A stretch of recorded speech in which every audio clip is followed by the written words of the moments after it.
what's up? Your best here. Ikaw ba ay isang diabetic at labis na namumroblema dahil sa mataas mong blood sugar? Kung ganon, ang videong ito ay para sa iyo dahil ngayon ay kapanahunan nga ng pamumulaklak ng ilang mga piling puno at mga halaman.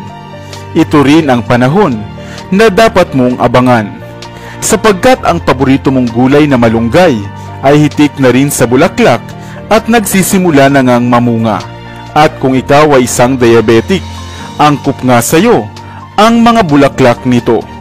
Kaya naman halika at ating alamin kung papaano nga bang gagamitin at pakikinabangan ang mga natatanging bulaklak na ito ng puno ng malunggay.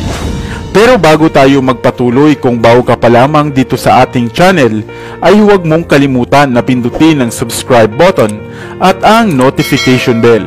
At mag-follow na rin sa ating Facebook page upang lagi kang updated sa aking mga bagong uploads.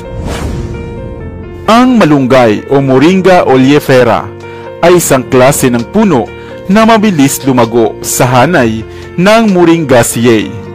Ang halos lahat nga ng bahagi ng punong ito ay kapaki-pakinabang mula nga sa ugat, dahon at mga bunga nito. Subalit, natikman mo na rin ba ang mga bulaklak nito? Dahil kung ikaw nga ay maraming nararamdaman sakit sa katawan, baka ang bulaklak na ngang ito ang inyong kailangan.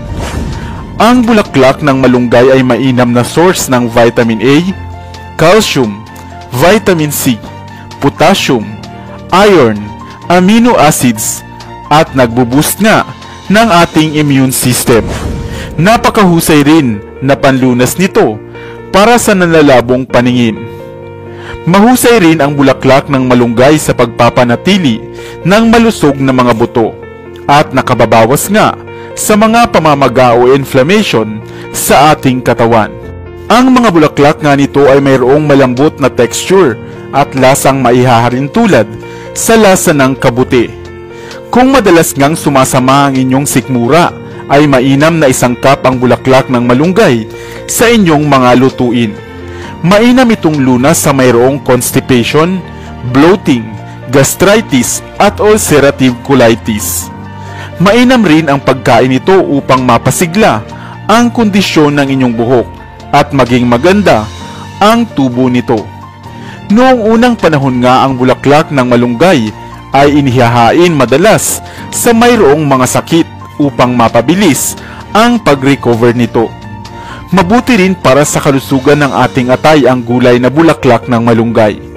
At higit nga sa lahat, nakapagpapababa o nakapipigil ito sa pagtaas ng blood sugar at upang makaiwas tayo sa pagkakaroon ng diabetes. Maaari mo itong gataan, igisa at ihalo pa nga sa ibang gulay o kaya naman ay sa isda. At maaari mo ring gawing regular tea.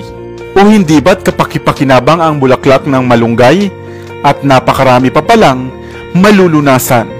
Kaya habang season pa nga nito, ay kainin mo na ito at subukan. Ikaw, nakatikim ka na rin ba ng gulay na bulaklak ng malunggay?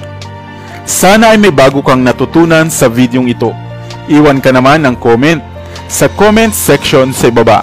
I-like at i-share mo na rin para naman sa kaalaman ng iba.